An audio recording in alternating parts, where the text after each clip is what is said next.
Say what?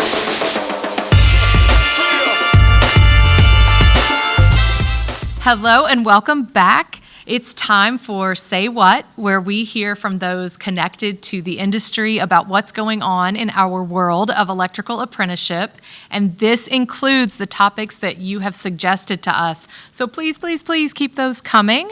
I am your host, Cindy Sandifer, and I'm joined by Todd Stafford, our Executive Director here at the Electrical Training Alliance. Today, I'm so excited. Today, we have the 2022 IBEW Our Power Instructor and Apprentice of the Year. I'm curious, why do you teach?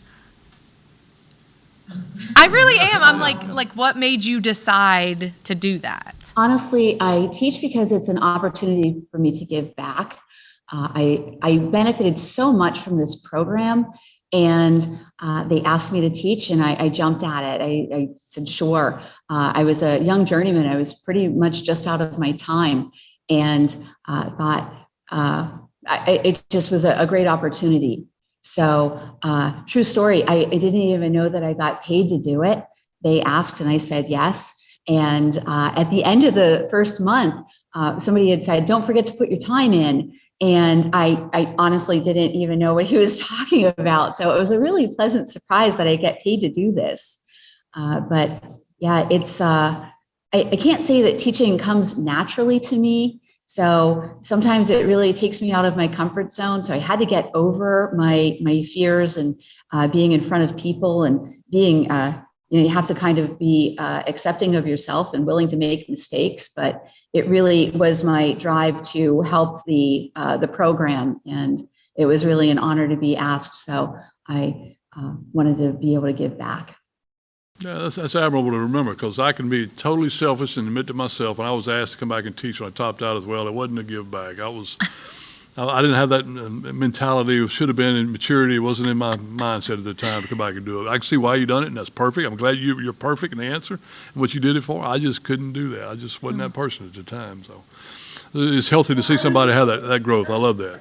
I was actually 28 when I got into the program. I really didn't know about an apprenticeship. So I went that traditional route. I went to college first, and bad timing. I majored in print media.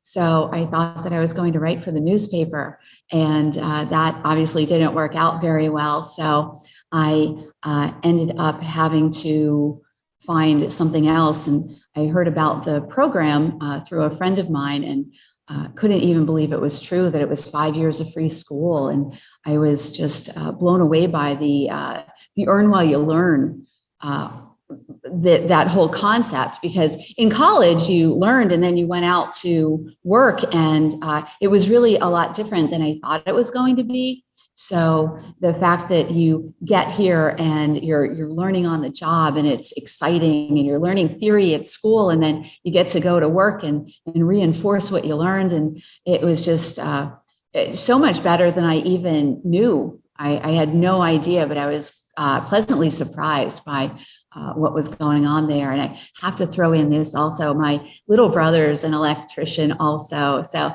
it means a whole lot to be here for me and my whole family, really.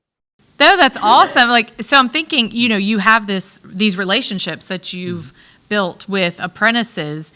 And so if you were going to tell apprentices from whatever AJTC they're at, to maybe help build a relationship with their instructors, what advice would you give to that apprentice, to say what a resource the instructor can be to them?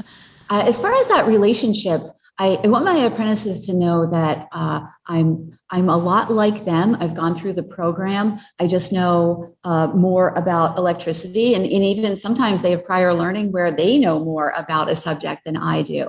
But I really want them to understand that sense of community, that we're all in it together. And I do everything that I possibly can for them to eliminate those barriers to learning.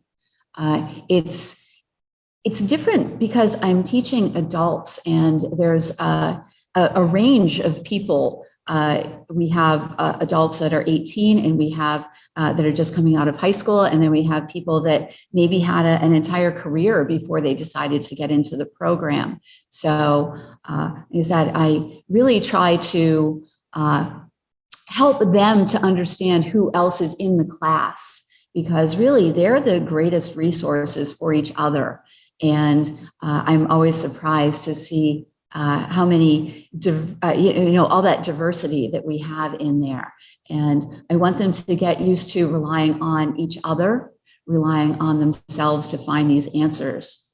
So I would like to think that I'm a good resource for them. And I have to say, I have a couple of stories where I've helped people to even drop their car off to get it inspected after class. I've picked people up on the way to school because their car didn't start in the morning. I have to say, I've even made a house call or two along the way. I had somebody call me and say, oh, I was trying to replace a GFCI and it isn't going very well. And I could kind of hear that panic in his voice. And I said, do you want me to come over and help you? So he said, I'm not really sure if that was the right thing to do or if that was right or wrong, but I really try to treat people like I want to be treated. Well, that's definitely not wrong. I'll answer that question now. That's definitely not wrong. That's about as perfect as you can get.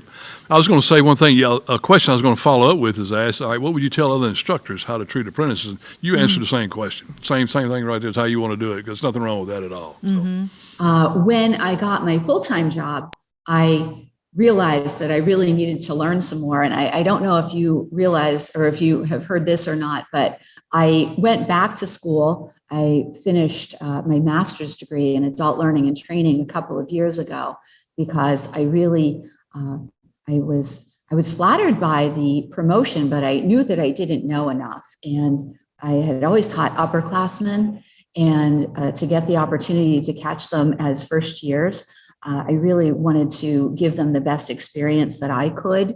And I also understand that today's student isn't the student that I was. So I knew that the way that I was taught wasn't going to be good enough for them. So I went back, I got my master's and fumbled through some of the technology, but it really made me better. And I'm still learning, I'm still improving, goodness, every day and rethinking how I could make it better.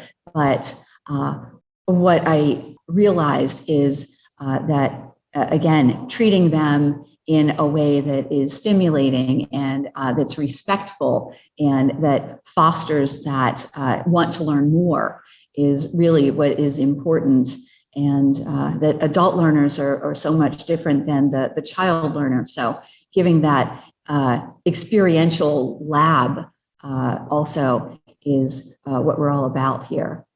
Again, the example about how to be a better instructor, you can't get better than that. Yeah, that's what I was just thinking. Like, it's so much, like, to listen to you, so much about that relationship building and making sure you're, giving and at your best for them. And then probably, it sounds like to me, you would be a very transparent person, someone that they learn they can trust. So I am certainly not perfect, and there are plenty of things that I don't know, and that's okay. I make sure that they understand that this is a lifelong learning process, and it's okay that you don't know. And I have to tell you, and I probably shouldn't, but there are sometimes that my students ask me, so how does that work? And I say, sorcery. Well, sometimes it is, though. Sometimes it is. You just got to claim it, what it is. That may not actually be wrong. Right. It's what I'm thinking. I like to have fun with my students, and I'm very transparent, and I tell them that I've made a lot of mistakes because unfortunately that's how we learn, and those are the things that I remember. Obviously we get a lot of stuff right also, but it's part of the process. So I let them make mistakes. And actually, sometimes it's a better learning experience when they do make mistakes. Then we can talk about troubleshooting. So I hope that I'm very relatable. And sometimes I feel like I'm a 26-year apprentice when I talk to them. And truthfully, I learn as much from them as they do from me, if not more sometimes. I totally agree. So I did want to ask you this, and this may not seem fair to put you on the spot with it, but we've had oh no, don't be afraid. Those questions aren't recorded. But we've had JATCs and JATCs and AJATCs.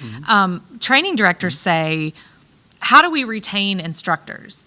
Like, how do we retain a good instructor? How do we even find almost a good instructor? Do you have any maybe advice, suggestions to that training director who wants to provide the best atmosphere for the instructor and the apprentices? What I think, as far as the keys to success for us, is the diversity. We have new instructors, and we have instructors that have been here for 40 years. So retention really isn't a problem. We really all work very well together, but the fact that we have different strengths and that we're not insecure enough to ask other people to come and help us or explain it even before class or during class. So I think that that's one of the keys there. And also, I think that our training director, Paul Reinert, is just gifted at putting the right people together. Whether it's instructors or the apprentices that he chooses for us every year, it's just it's my happy place. I love working here. Again, I went and got my master's degree not to get a better job, because this is my dream job, or not to get a raise in pay or anything like that, but just to make the program better. And so I said, I don't know how Paul does it, but he does it. And then he gives us all of the materials and such support that it makes it easy to come to work. And that's not just for me, but we all feel that way.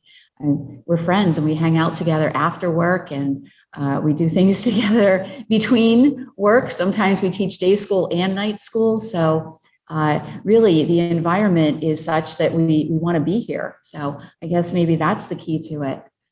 Create a good supportive environment for us.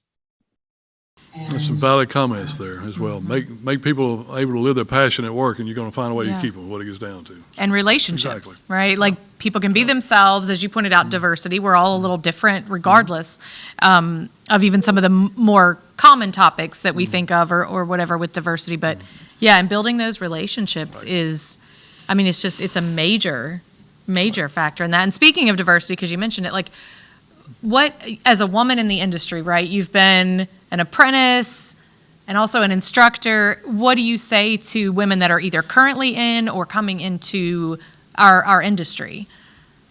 Any advice, I guess? So my advice would be to give it a try, to believe in yourself. I wasn't sure that I was what they were looking for. Instead, I waited until I was 28 to actually get into the program, and wish I had applied earlier. But said I didn't know enough about the program, and I thought, well, where am I going to fit in? And the truth is that we all fit in. That was one of the best surprises about the whole experience for me, is that I do have skills maybe that the guys don't have. I read directions. I like to talk to people. So when I was out in the field, a lot of times they would be like, go ask if it's okay if we make some noise. Or could you see if it, if we could park there? So they would put me out there, because I talk to people, I can communicate.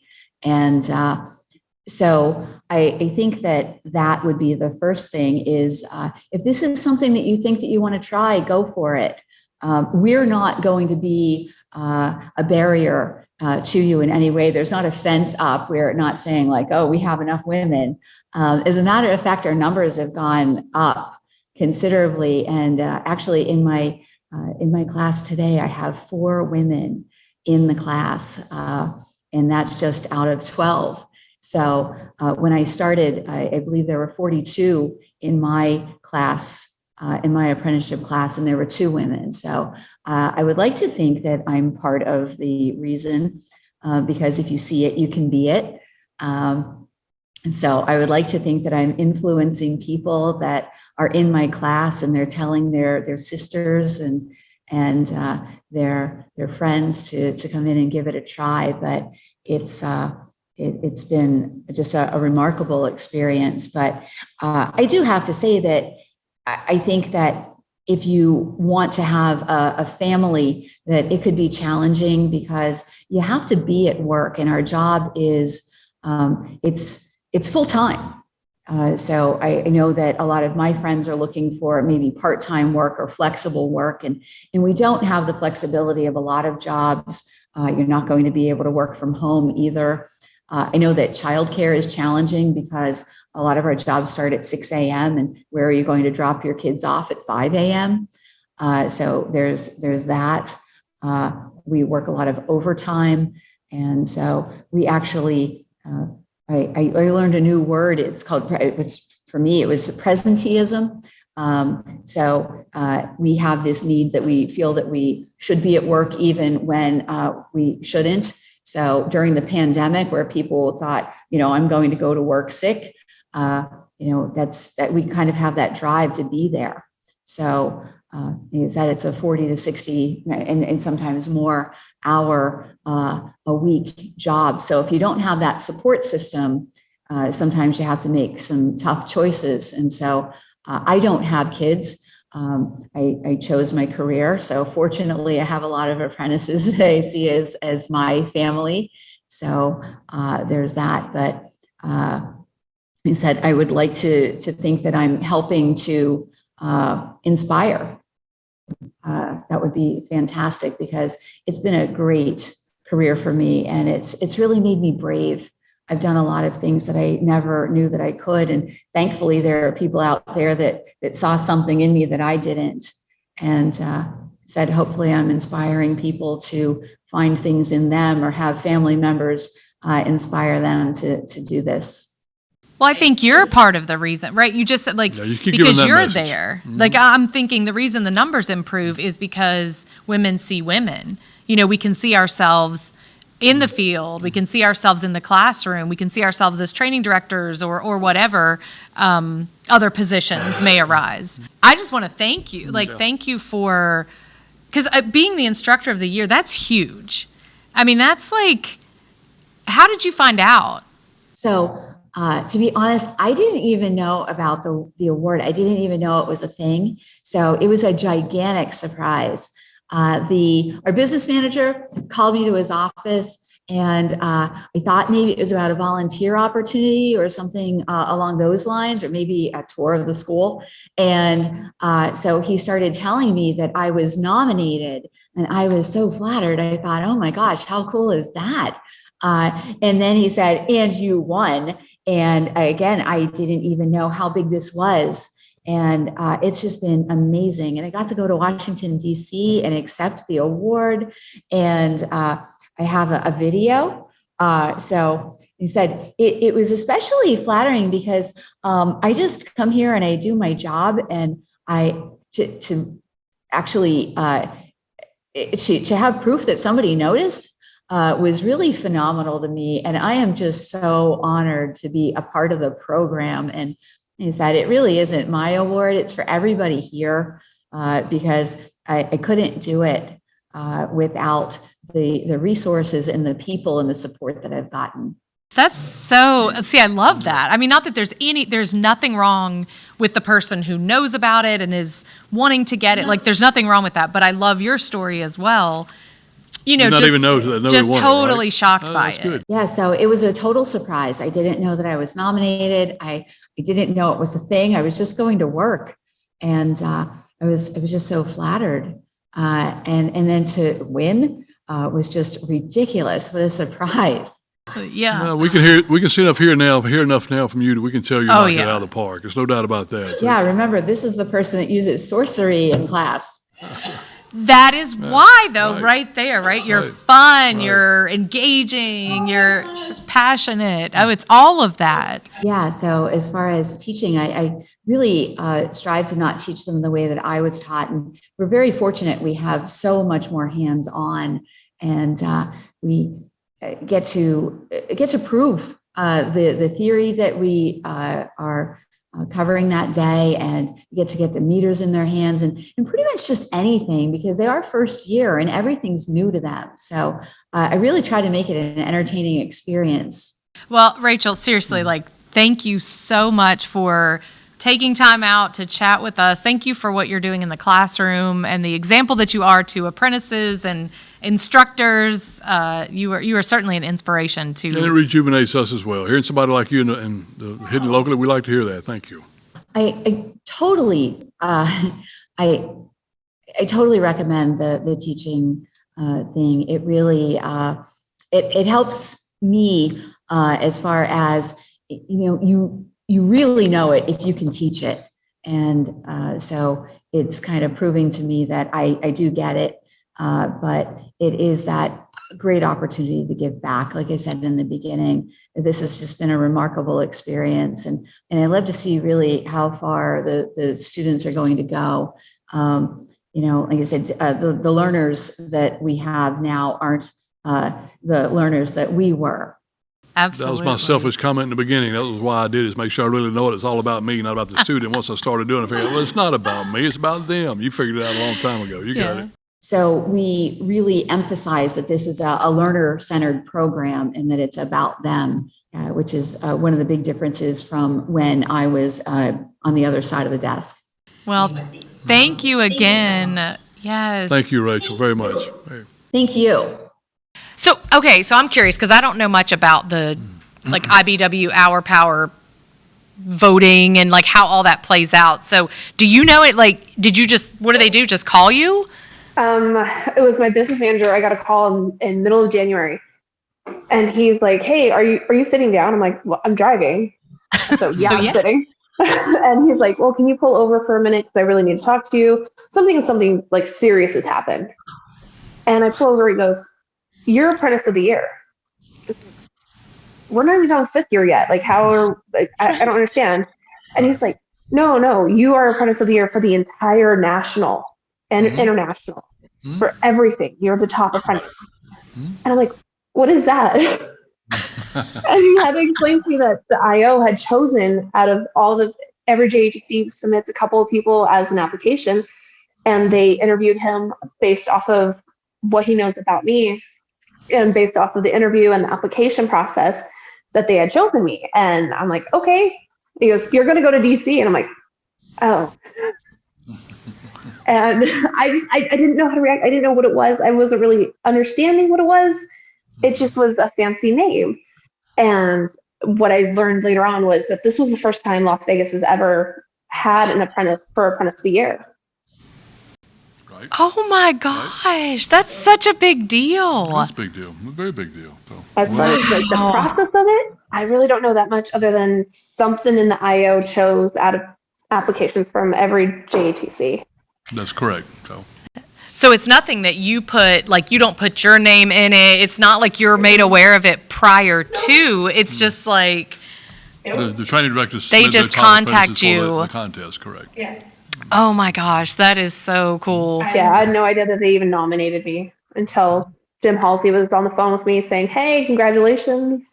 Cool. This is what it is." I'm like, oh. That is, man, that had to be like overwhelming, right? A little bit? Yeah, it was, because I didn't understand the gratitude of it until I was at the hall for the next journal meeting and they were announcing it and everybody's trying to congratulate me. And it was just so much, so fast. And then interview after interview.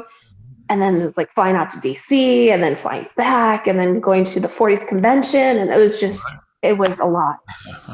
That's huge. So we know you got there, right? But how did you get into the apprenticeship? Like, how did that even come about for you?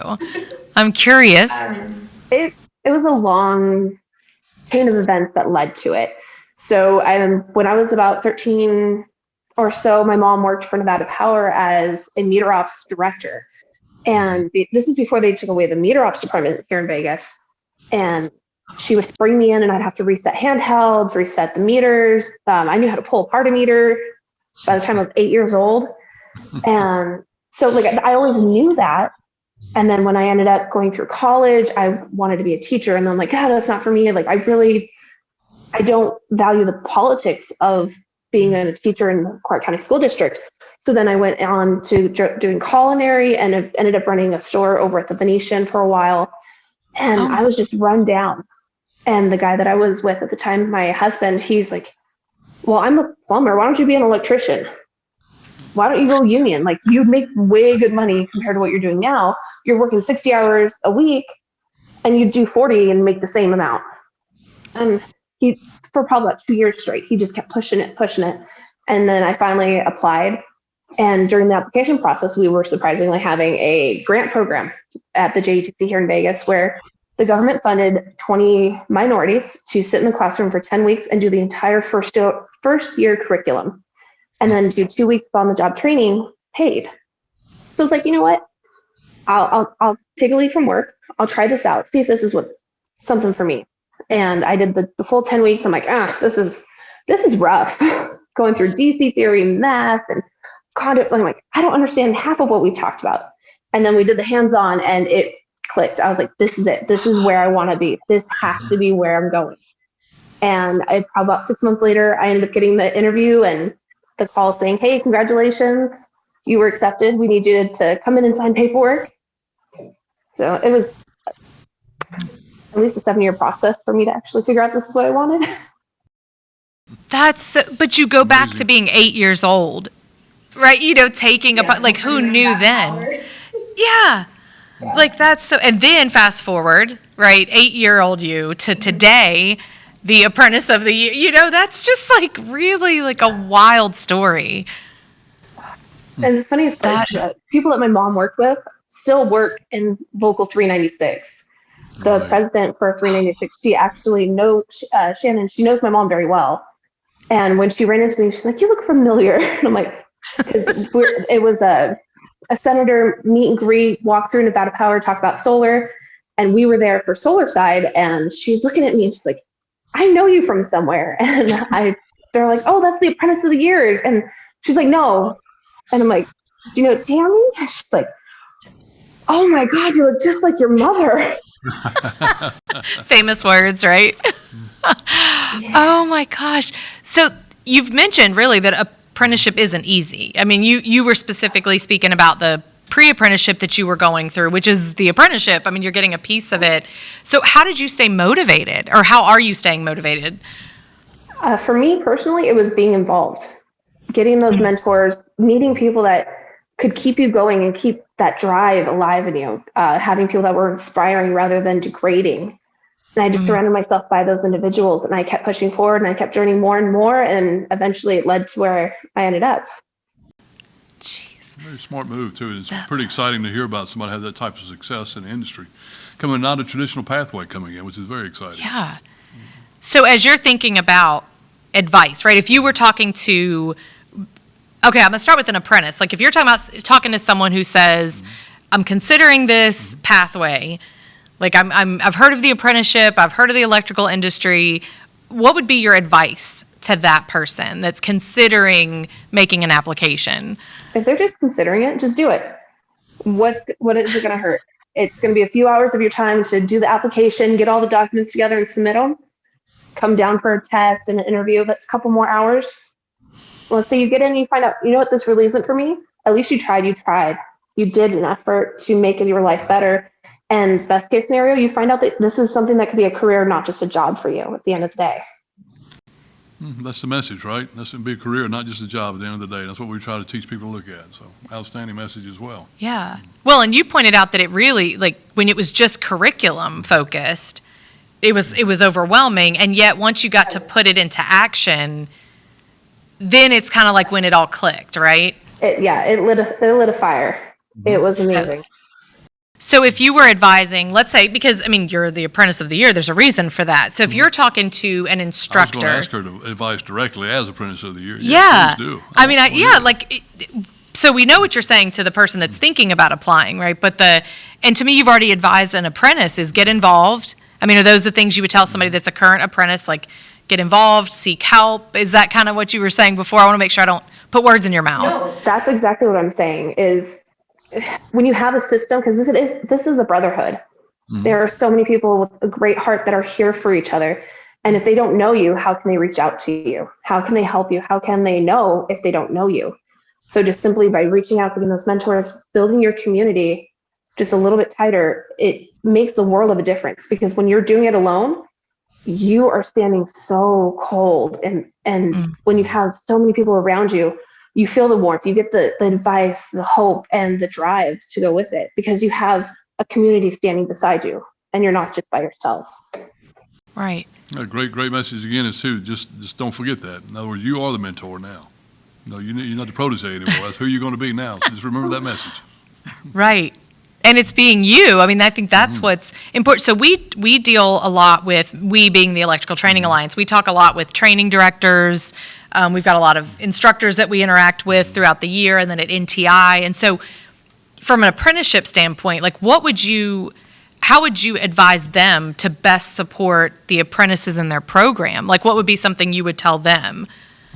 For support, be the inspiration. Don't be the one that just tears everybody down. Be the one that builds them up and gives them something to strive for.